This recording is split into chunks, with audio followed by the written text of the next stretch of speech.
Boa noite a todos, boa noite a todas. É com muita alegria que nós retornamos ao Grupo Espírita Luz e Amor para mais uma contemplação ao Evangelho, aos ensinamentos do nosso Senhor Jesus Cristo. Trago o abraço fraterno a todos que fazem o Centro Espírita O Bom Samaritano. Também trago o abraço fraterno a todos que fazem a Comissão Estadual do Espiritismo e todas as instituições que compõem a G2 e a G4, que abrange a Torre até São Lourenço da Mata. Boa noite a todos os internautas que estão nos escutando na noite de hoje. E hoje nós fomos incumbidos de falar sobre Maria, a mãe de Jesus. Não é uma tarefa fácil. Não é uma tarefa fácil. Porque falar de Maria requer uma pesquisa vasta, ampla. Porque a gente vem acompanhando os estudos, onde nós realizamos todos os sábados, pela Rede Amigo Espírita, que é o Neto Honório de Abreu, que é o núcleo de pesquisa do Evangelho. E a gente estuda todos os sábados, desde o início de fevereiro, o Evangelho de Lucas à luz do Espiritismo. Iniciamos esse sábado passado com Jorge Elerhard sobre Jesus, no segundo capítulo sobre ele. E a gente percebe que nenhum Evangelho traz a infância de Maria. Nenhum Evangelho traz com primazia o que nós fomos buscar no Alcorão. São riquezas de detalhe que esse livro nos traz, principalmente acerca de Maria, dos cuidados dela na infância, porque esse espírito que habitou esse corpo não era qualquer espírito, fazia parte da pleia de espírito que, segundo Emmanuel, no livro A Caminho da Luz, se reuniram em dois momentos. O primeiro momento foi quando Cristo presenciou a criação do planeta. Ele participou junto com Deus toda a criação. E o segundo momento, onde todos os Cristos se reuniram, entre ele, Jesus, agora para definir a vinda do Cristo aqui na terra.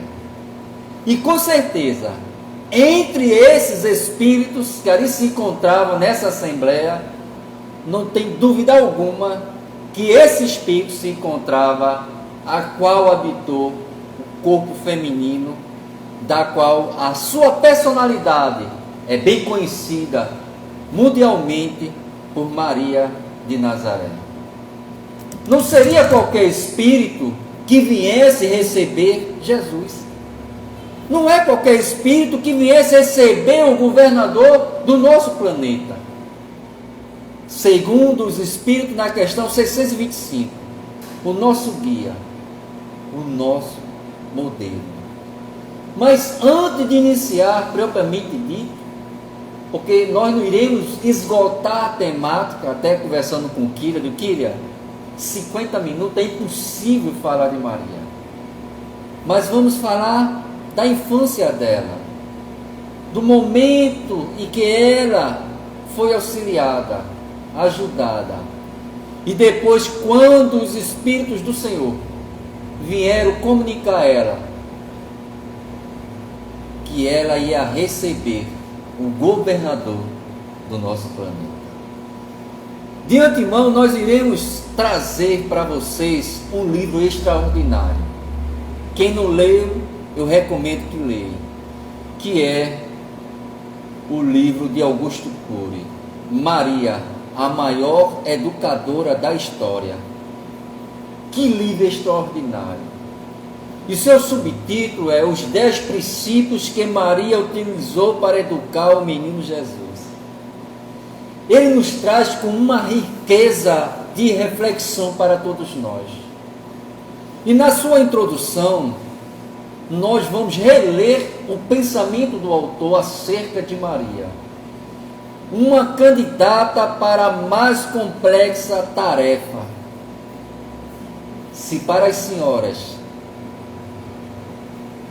a sua juventude, ao sonho de casar-se e de ter filhos, e a tarefa de educar, eu que sou pai, vocês são pai, mães, acha difícil, e Maria, não era fácil, até porque ela não sabia que estava recebendo um representante direto de Deus, um deles, porque são vários Cristos que existem no mundo, no planeta, por aí afora.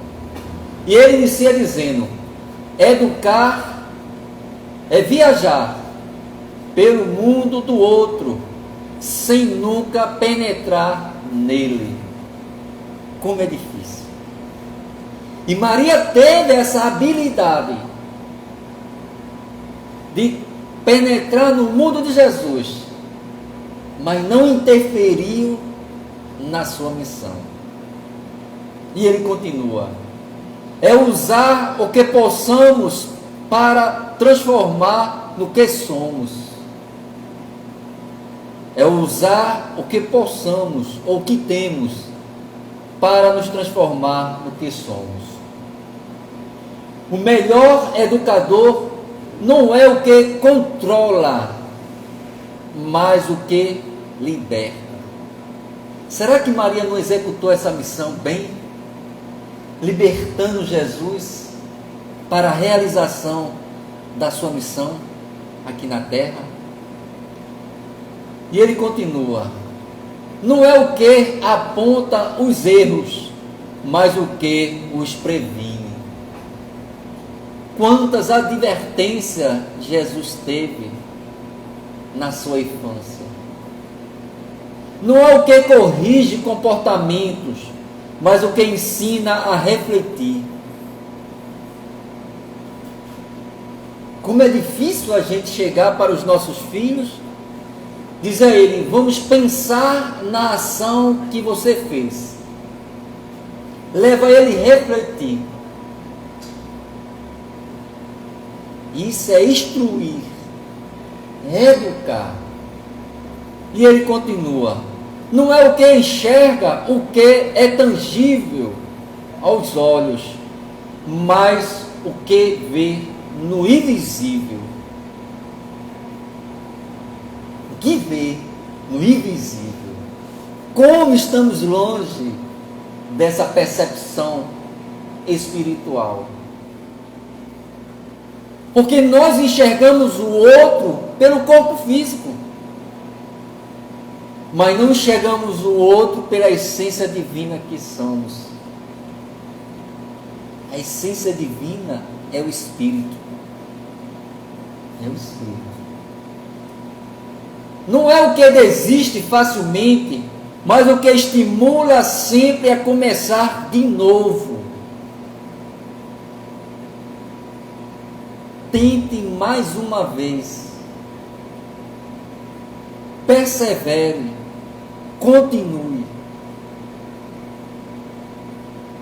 O excelente educador abraça quando todos rejeitam, animam quando todos condenam, aplaude os que jamais subiram no pódio, vibram com a coragem de disputa dos que ficaram nos últimos lugares.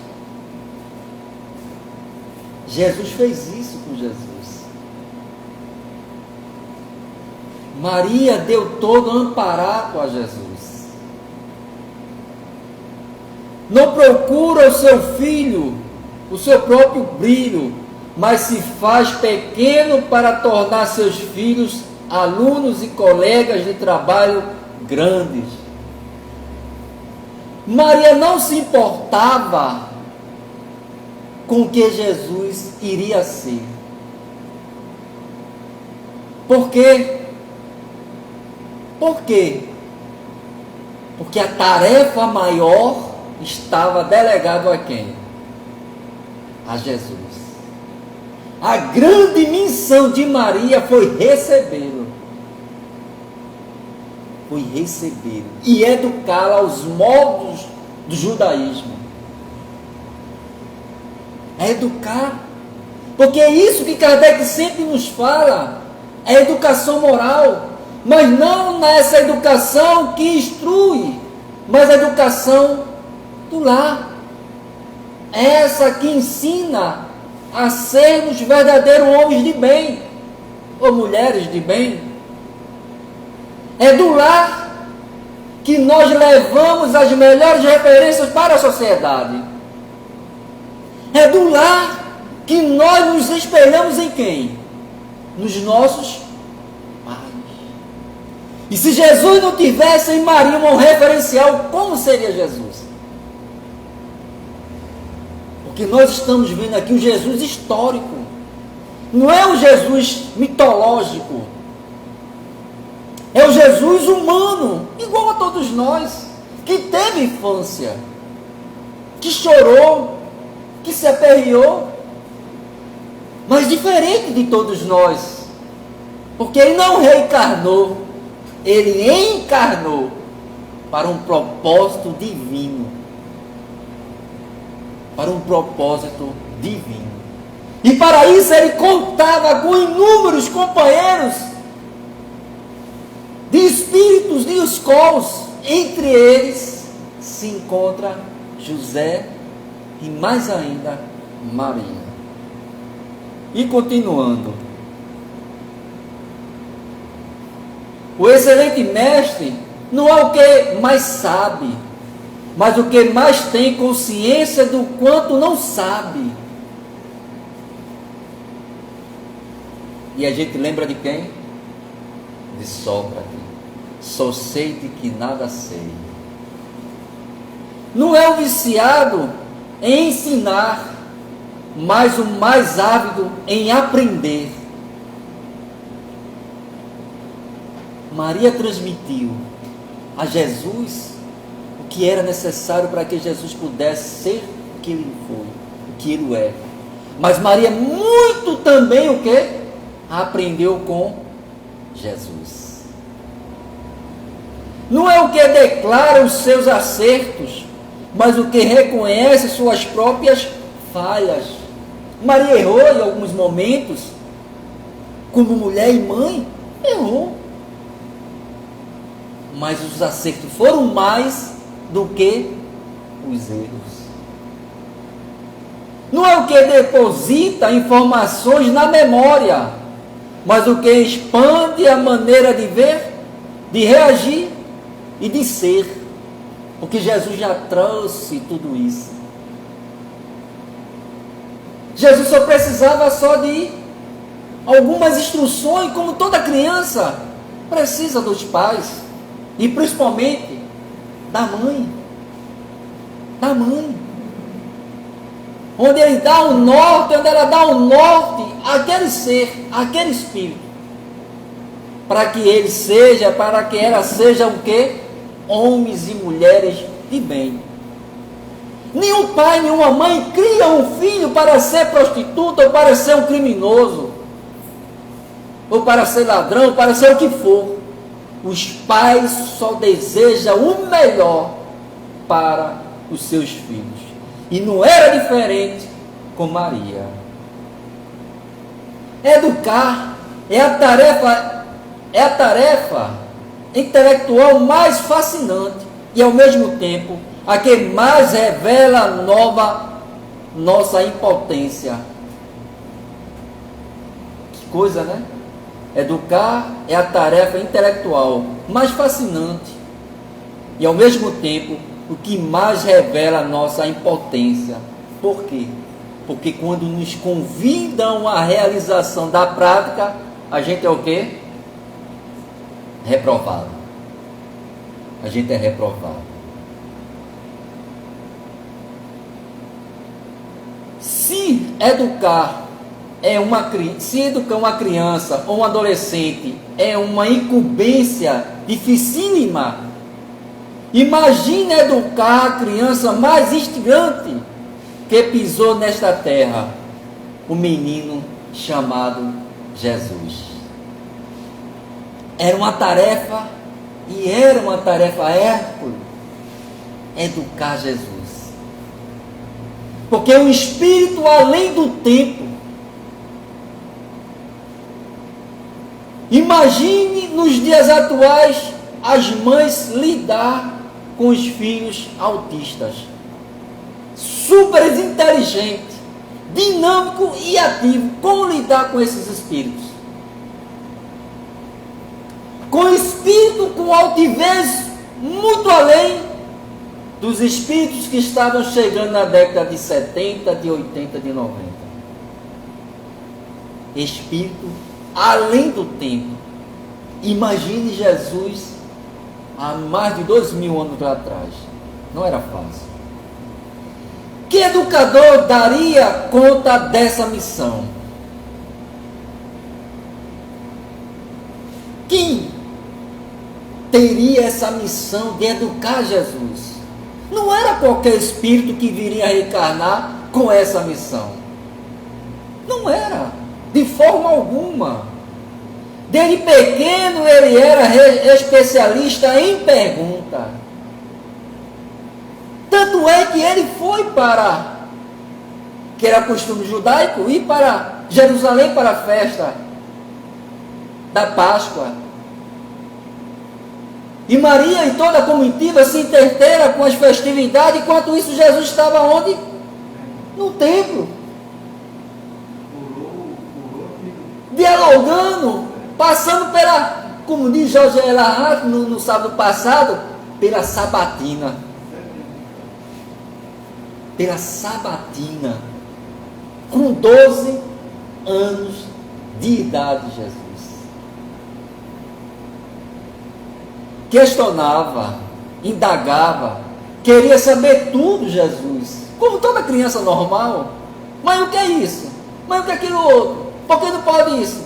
Por que isso? Por que está acontecendo isso? Por que isso, aquilo outro? Toda criança, todo espírito curioso. Quem estaria intelectualmente preparado para educar aquele que se tornaria o mestre dos mestres? Maria.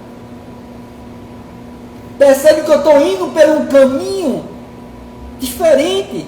Porque se muitos falarem de Maria, cada um falará de forma, de maneira, de ponto de vista diferente. E Augusto nos convida a essa reflexão, a pensarmos que espírito era esse, que missão era essa desse espírito que viria educar um mestre dos mestres. Não é fácil. Que paz, que universidade, que teólogos. É tão fácil errar nessa área. É tão fácil transmitir nossos traumas, inseguranças, medos, manias para os nossos filhos e alunos.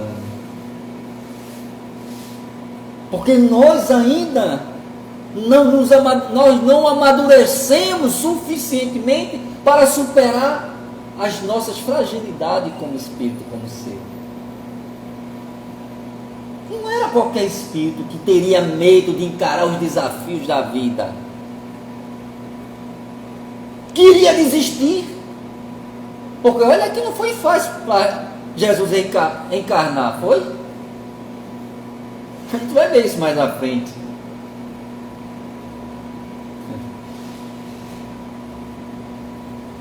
Havia milhares de candidatos, mas uma jovem destacou-se diante do olhar clínico apuradíssimo do autor da existência. De quem? De Deus. Imagina, gente, porque foi desafiador para Maria receber Jesus e desafiador para Judas Iscariote entregar Jesus à morte.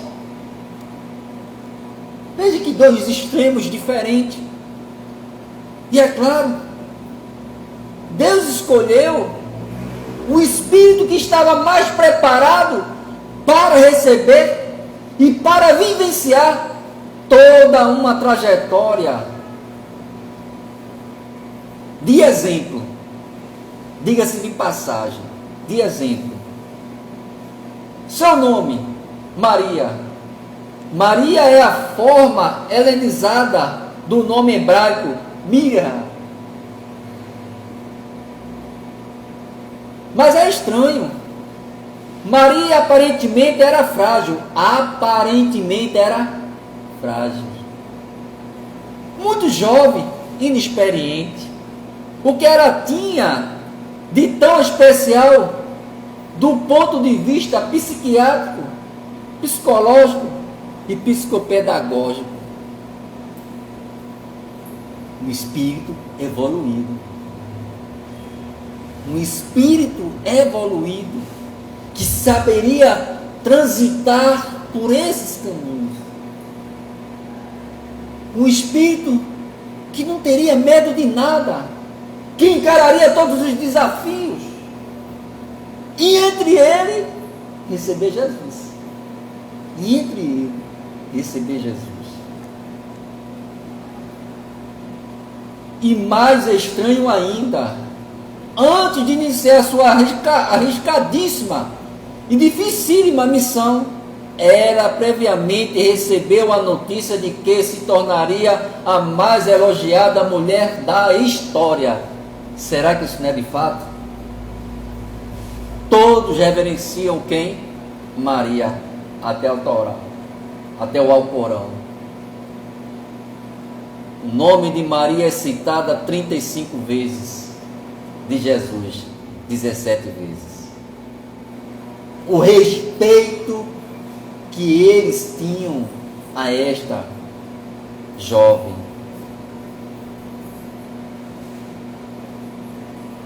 E ele continua. Recebeu o troféu antes de iniciar a corrida. Não contaminaria de orgulho o esportista?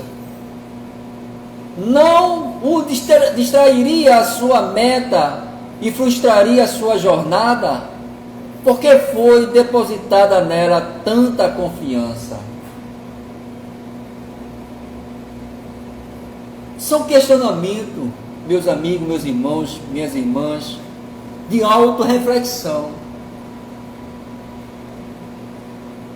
Porque nós estamos ao tempo todo, desde o início da nossa conversação, analisando o Espírito que reencarnara, ou que reencarnou para ser a mãe de Jesus.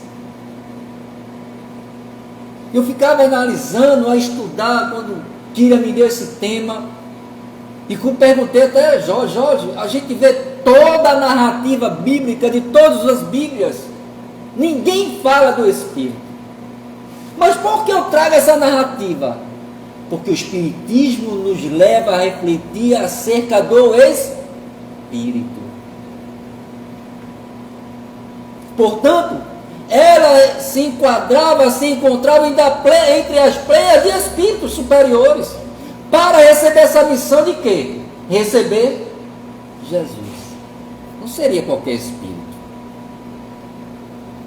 E ele continua. Sob o olhar da ciência, é possível vislumbrar que muitas coisas no relacionamento de Maria com Deus Altíssimo e com o menino Jesus romperam o cárcere da rotina. Foi inusitado. Porque toda a trajetória, a história de Maria, se nós lermos, é encantador. Mas não tem um que não leia, que não chore, por dizer o quanto Maria sofreu, desde a sua gestação até o retorno de Jesus. Porque Deus Todo-Poderoso, descrito na Bíblia, não escolheu um grupo de notáveis intelectuais entre os escribas e fariseus para educar seu filho? Por que não incumbiu uma casta de sacerdotes judaicos que conhecia os rituais religiosos para educar o menino Jesus? Por que não escolheu especialista em filosofia grega para formar um homem que dividiria a história no antes e no hoje? E ele encerra dizendo: uma adolescente foi escolhida com 14 anos. Não era rica, não pertencia a uma linhagem de alta classe e ainda por cima morava numa região socialmente desprezada, a Galileia. A Galileia. O que é de bom tem? Vem de Galileia, já diz os judeus, para desqualificar quem? Jesus nas suas obras de edificação do reino de Deus nos nossos corações. Que segredos possuía essa jovem no tecido intrínseco da sua inteligência, que conquistou aquele que se diz ser onisciente, Deus, que conhece todas as coisas? Com certeza, Jesus, como se fosse aqui uma pleia de espíritos superiores aqui se encontram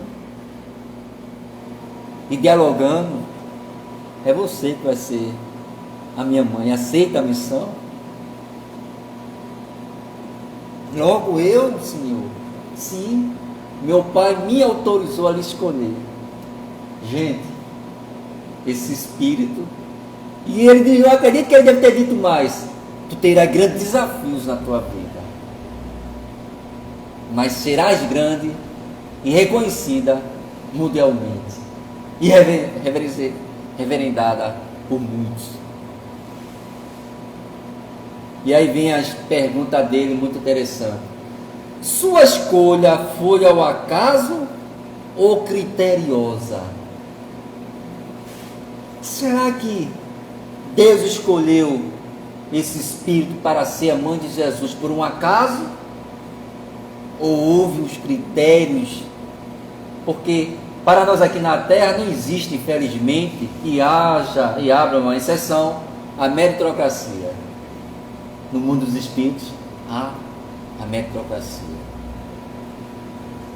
Os espíritos têm valores pelo trabalho realizado incansavelmente pelo bem da humanidade. Portanto, não seria qualquer espírito que seria a mãe de Jesus, o pai de Jesus. Não seria. E aí a gente vai para o livro do Alcorão. A família de Yahya, ou de Miriam, ou de Maria, revelada na Madina. São 200 versículos, mas inicial na terceira surata, mulher e mãe. E eis que ele inicia da seguinte maneira: recorda-te de quando os anjos disseram: ó Maria, é certo que Deus te elegeu e te purificou, e te preferiu a todas as mulheres da humanidade. Ele já traz essa reflexão, essa afirmativa de que Maria foi a escolhida por Deus. E aí a gente vai lá em Lucas, nascimento de Jesus, capítulo 1, versículo 26. No 6º mês, o anjo Gabriel foi enviado por Deus a uma cidade da Galileia, chamada Nazaré, a uma virgem comprometida em casamento a um homem chamado José, da casa de Davi. O nome da virgem era Maria. A assertiva do Alcorão e a assertiva do Novo Testamento. Dirigindo-se a ela, disse: alegra-te, agraciada, o Senhor está contigo. Ela perturbou-se intensamente com a fala, e ponderava que espécie de saudação seria aquela. Olha lá, o questionamento. Que questionamento é esse? Quem é você? O que você quer comigo? Disse-lhe, porém, o anjo: não temas, Maria, pois encontraste graça junto de Deus. Que coisa interessante, né? Graça junto de Deus. Eis que conhecerás no ventre, ou conceberás no ventre, e darás à luz um filho, a que chamarás pelo nome de Jesus. Ele será grande, será chamado Filho do Altíssimo, e o Senhor Deus lhe dará o trono de Davi, seu pai. Reinará na casa de Jacó para sempre, e o seu reinado não terá fim. Maria, porém, disse ao anjo: como será isto, visto que não conheço o homem? Portanto, um anúncio foi feito de que Maria receberia um espírito diferenciado, aquele que iria dividir a humanidade no antes e no depois. Jesus voltando, João Nunes Maia, pelo Espírito Shalom, Jesus e sua mãe. E ele diz assim: Maria, mãe de Jesus, viveu em Nazaré, onde sentiu a felicidade de ouvir os anjos do Senhor sobre o nascimento do maior espírito que já pisou no solo terreno. E ela, com espírito altamente evoluído, também viveu nesta pequena aldeia, que consideramos de luz, porque nela recebeu a incumbência de estagiar uma preia de espírito das esferas superiores, para trabalhar e servir ao divino mestre, o mestre dos mestres. Olha a afirmativa dele, de que não seria qualquer espírito que reencarnaria ali. Pleia de espíritos. Jesus contou com um número de espíritos que ajudasse a ele a caminhar, a desenvolver as suas tarefas, a sua missão aqui na terra. Tanto é que Jesus, na sua humildade, ele escolheu 12 para a realização da tarefa do reino de Deus na terra. Ele poderia fazer isso sozinho ou não? Poderia. Mas não, Jesus mostrou de que ninguém evolui só. Nós precisamos uns dos outros. E ele continua: Maria é uma alma singular. Era quando na terra carregou em seus ombros a responsabilidade de dar exemplos vivos, que é o que nós mais precisamos e necessitamos dentro dos nossos lares dos dias atuais, e que poucos nós vemos por aí afora. Para toda a família humana, porém muitos desconhecem o esforço gigantesco desse espírito que desceu do plano elevados, sacrificando aquilo a que tinha direito, no sentido de nos ajudar a conquistar direitos para a nossa paz. Maria, esse espírito vem de uma esfera superior, renuncia para darmos o quê? O exemplo,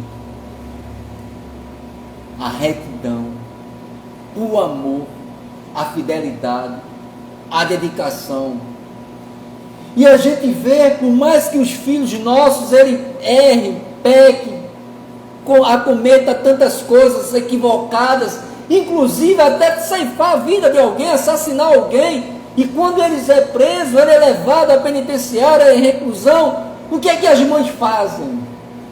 É a única que visitam esses seres naqueles lugares, nas penitenciárias. É ela que vigia dia e noite cada um de nós. Benditas mulheres! Bendito é o fruto que todos nós, seres humanos, temos por essa porta da via da reencarnação, que temos a oportunidade para nos evoluirmos. O que seria de nós se não fosse a passagem da qual o sêmen entra pelo trompa de falópio e acasala no óvulo maduro, para que dali desenvolva aquele feto e germine, cresça e venha, como diz os Espíritos na questão 344, um servo de Deus aqui na terra. O Cântico de Maria, em Lucas, e diz assim: disse então Maria, minha alma enaltece ao Senhor, meu espírito exalta em Deus. Olha a alegria da boa notícia que Maria recebeu, de que ela receberia Jesus, o mestre dos mestres. Quantas e quantas mulheres, ao contemplar a notícia de que vai ser mamãe, se alegra e alegra toda a sua família. Meu Salvador, porque atendeu na condição humilde de sua serva. Olha ela se colocando como uma pessoa humilde para receber Jesus. Maria já tinha essa compreensão, esse entendimento, e queria receber uma missão, uma missão que fugiria, podemos dizer assim, do nosso controle, das nossas emoções, porque cá para nós, educar as crianças nos dias atuais não é fácil. Eu tenho duas crianças, uma de 11 e uma de 5, e nós conseguimos identificar a diferença de personalidade de cada espírito. E temos tarefa muito a fazer para educar, que não é fácil. Assim, a partir de agora, todas as gerações me proclamarão bem-aventurada, porque o Todo-Poderoso fez por mim grandes coisas. O seu nome é santo.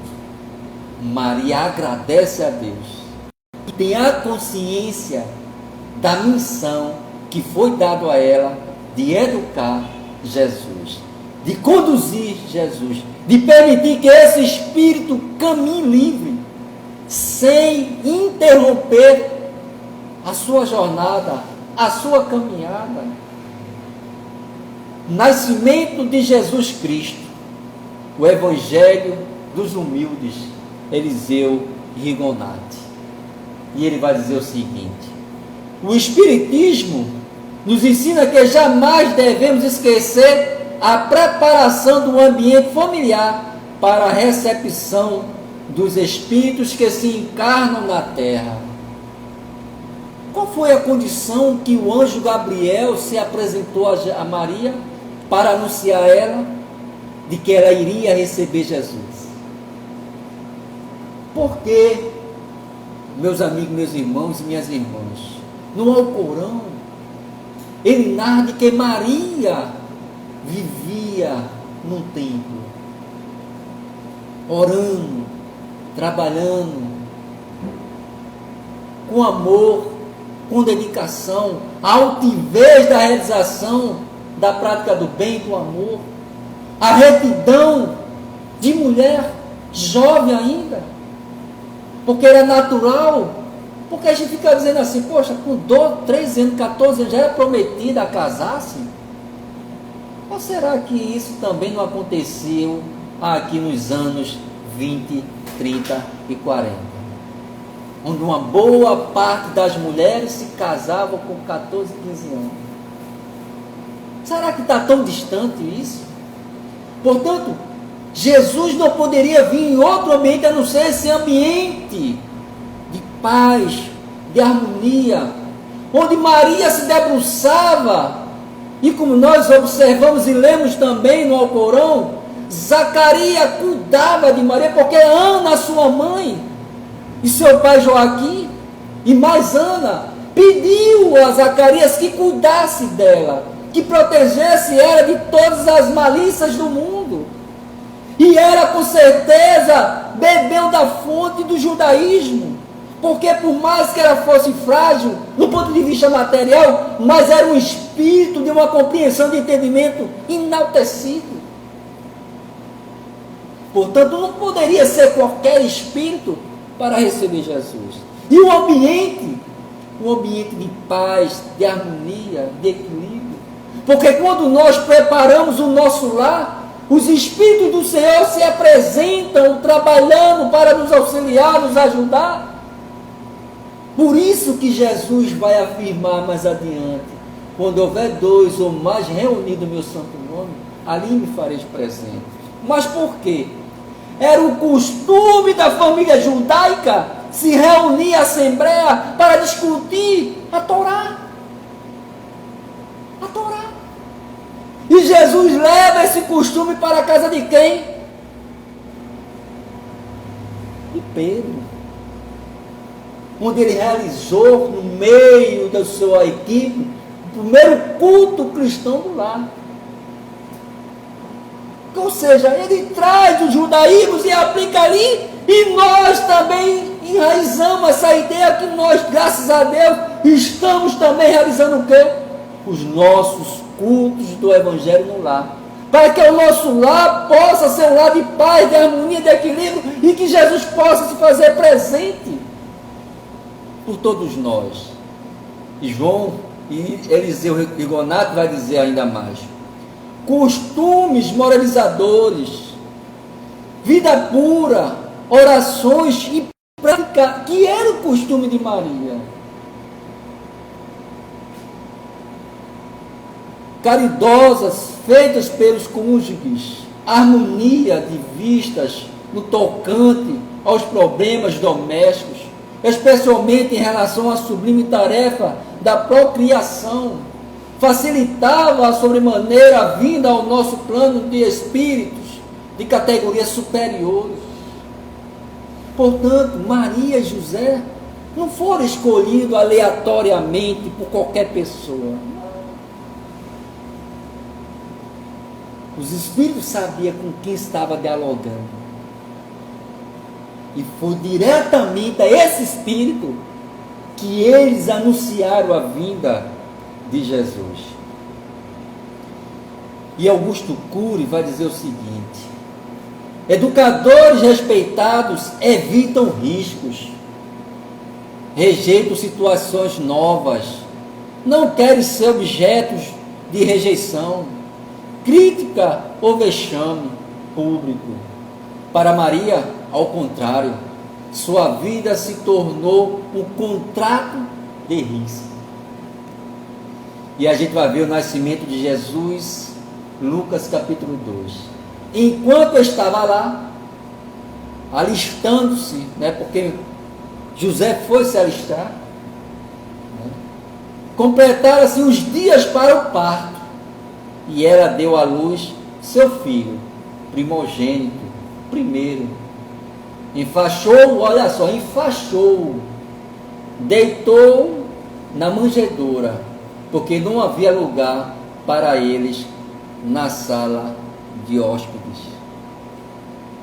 Não tinha mais quarto, não tinha mais lugar. E aí foram para onde? Para a manjedoura, o acolhimento. A fuga para o Egito, Mateus 2. Partidos que eles foram, eis que apareceu o anjo do Senhor em sonhos a José, ele disse: levanta-te e toma o menino e sua mãe e foge para o Egito e fica-te lá até que eu te avise, porque Herodes tende a buscar o menino para o matar. Olha lá, contrato de risco. Quem queria receber um filho e depois seria advertido que ele seria morto? Qual o desespero? A pessoa ficaria, a mãe ficaria, não dormia, se brincar, entrava em depressão e às vezes podia até ter um ataque cardíaco e desencarnar, porque sabia de que as pessoas iriam buscar o filho dela para assassinar. Maria não, com tranquilidade, com serenidade. Olha só a cumplicidade de Maria com José. Quem recebeu a revelação? José. Maria, eu fui avisado de que a gente precisa ir para o Egito, porque o Herodes quer assassinar os nossos filhos, o nosso filho. Vamos, Maria. Sim, Senhor, vamos. A cumplicidade, o respeito, a união. Percebeu? Não seria dois casais qualquer, diferenciado. Todos, e aí ele continua, né, o comentário. Agora vem um comentário. Todos sido avisados dos poderes terrenos, o que o rei espiritual da terra viera iniciar o seu reinado no coração dos homens, a reação das trevas foi de ódio e deliberaram destruí-lo. A providência divina, porém, foi com que os Messias fosse colocado em lugar seguro. O Messias fosse colocado em lugar seguro, enquanto se manifestava o temporário do poder das trevas, o evangelho dos humildes. As trevas, os espíritos menos esclarecidos, eles se levantam quando nós nos dispusemos a trabalhar na implantação do reino de Deus. E foi isso, porque eles identificaram o Messias na infância. E por fim, chegando o nosso tempo, né, que nós permeamos pelo Espírito de Maria, a grandeza desse Espírito encarnado para receber a missão, passamos pela sua infância, passamos pelo anúncio da vinda de Jesus, passamos pelo momento em que ela pegou esse contrato de risco e assumiu esse contrato de risco e foi levando com fé, coragem, perseverança, porque na obra do Senhor nenhum dos filhos de Deus ficam só. Na realização da obra do Senhor, nenhum dos seus filhos ficam só. Por quê? Porque a falange dos espíritos do bem estão sempre assessorando, auxiliando, ajudando e tentando, de acordo com a conexão dele com o alto, livrá-lo das deficiências, das dificuldades e dos obstáculos. Porque, como afirmara Jesus, só os lobos que caem nas armadilhas dos próprios lobos. E aí Augusto Cury vai dizer o seguinte: desde que aceitou ser mãe do menino Jesus, sua vida se tornou um palco de surpresas, nem sempre agradáveis. Começou a andar no fio da navalha entre a aceitação e a rejeição, os aplausos e os vexames sociais. Não foi fácil educar Jesus, não foi fácil conduzir Jesus, até porque Maria teve outros filhos, e por ter outros filhos, não foi fácil lidar com esses filhos, porque olha só, na fábula, nas narrativas simbólicas do Novo Testamento, do Velho Testamento, a gente vai ver quem? Caim matando quem? Abel, por inveja. Aí a gente vai ver quem mais adiante? Os irmãos de José, por José ter uma sabedoria, por José ter uma percepção, e de desenvolver, de descobrir, de discernir aquele sonho, né? Ele se apresentava mais ao seu pai, e seu pai se alegava mais dele. E o que aconteceu com ele? Os irmãos fizeram uma emboscada para livrar ele dali. E não é diferente com Jesus, dos seus irmãos não entender quem seria aquele mestre. E aí a gente vai encerrar, agradecer a Deus, a Jesus, por mais essa oportunidade.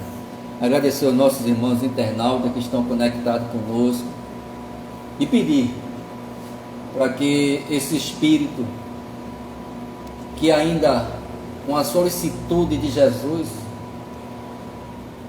porque quando Jesus se despreende do corpo físico, Jesus passa pelos vales do suicida, e junto com Maria, né, vai socorrer quem? Judas. E dali diante Jesus diz a Maria: vai cuidar daqueles que passam pelos vales do suicídio. E Maria é hoje considerada uma representante de Jesus ao socorrer milhares e milhares de irmãos que suicidam por um mundo lá fora. É ela que socorre a cada mãezinha, a cada pessoa, a cada criatura que pede o seu auxílio, a sua misericórdia. E ela intercede a quem? Ao seu irmão, aquele que é o nosso guia e modelo da humanidade, Jesus, para que vá ao encontro das almas que pedem a sua misericórdia. Portanto, meus amigos, meus irmãos, minhas irmãs, que Jesus nos abençoe, que Jesus nos ilumine, e que esse Espírito possa trazer paz, harmonia, equilíbrio, saúde, e que nós possamos tirar os melhores exemplos desse ser tão maravilhoso chamado Maria, Miriam, no judaísmo. Que Jesus nos abençoe hoje e amanhã sempre.